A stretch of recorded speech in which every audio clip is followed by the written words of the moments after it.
Hey guys, it's John from OGS back with another episode. Tell you what, lockdown's about to end, or is it? I'm not really sure, but we've been keeping busy. I've got plenty of projects. As you guys know, we're currently refurbing this factory. Sparky's here, putting in 3-phase. We're gonna put in some new machinery, and as you can see, it's been a bit of a jigsaw puzzle. But I've got something very, very special to talk to you guys about. This has been a long-term project. It is going to get completed as soon as we've got some free time. Most of you guys know that we also run a manufacturing business in farm machinery. So as soon as we have a spare moment, we're going to get back onto this project.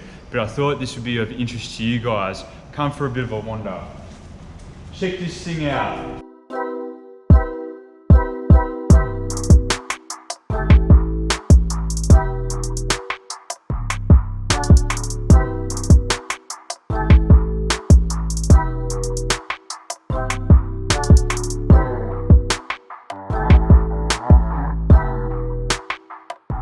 We've built this thing from scratch. Basically, we're working with 75 by 50 by 5mm RHS as the frame rails. I'll take off the body in just a second so you guys can have a bit of a look. What we've done is we've properly mounted our Barra straight 6, $100 from the wreckers. It uses the original mounts, which are vertical, which you may be able to see just down there. We've just clamped the bat wings at the moment because we need to figure out the final location. You can see the front rails over here. We're going to hook them over using a piece of steel, but I don't think it's going to be this long. And this is just a test frame. We've cut it and shut it, so we really need to just finish that up and get it to a nice standard.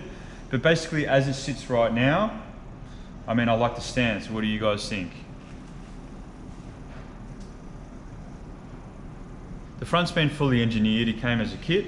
So basically, what we need to figure out is the rear suspension. Now the rear suspension comes from a Ford Falcon. You can see the arms over here need to sit into the correct position. So we've actually got a Ford Falcon up on a hoist and we've done all the correct measurements and everything, so we know where it sits. The only issue that we're facing is that we actually need to scallop part of the body out so that we've got a place actually mounted on the inside there, and that's the bit that we're a little bit unsure about. But since we've got busy, we've put it to one side, we're going to revisit it so we have all the measurements and everything required. So if you come around here, this particular T-bucket runs a standard independent rear suspension. So it's got the springs, the shocks haven't been mounted, hence why it bounces up and down. But basically, we've got all the geometry right. For the tail shaft, it can only be XYZ number of degrees, otherwise you're going to have premature wear on your bushes. So you really want it to have it completely horizontal. So we've sorted all that out. Let's get the body off so you can see the rest of the chassis.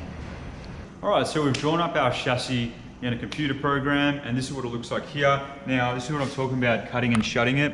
We had a few different combinations that we tried out, and this was the best one. It's quite a long vehicle. Like I said, we'll probably lop off the front and make that a little bit shorter, but it runs the full Barra.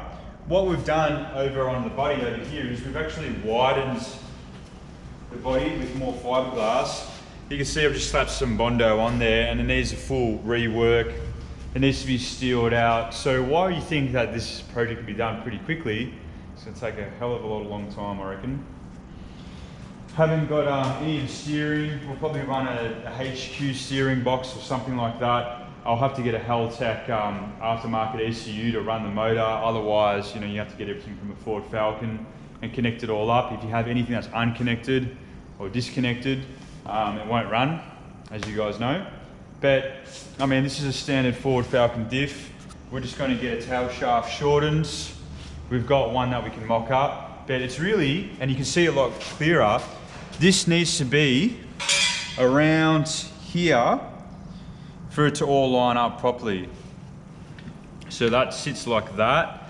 There needs to be a mounting bracket here, and there needs to be a mount there. So we've got the exact geometry written down so we can mount that in the right spot, and that's going to work really, really nicely. Yeah, so here's the wiring loom. I've got the original computer, but we probably won't use that. I have all of the piping and everything. This is in good condition, this particular motor. It's just a matter of just sort of finishing up the fab work and then doing the frame again properly so it'll pass engineering. We are working with an engineer on this particular project and who's advised us to ensure that the track width is within a certain percentage. You can have it as a certain variance, but you can't have your front track too short compared to your wide, to your rear tyres. So yeah, that's the forward T-bucket. That's something that we've been sort of slowly working on when we've got some time.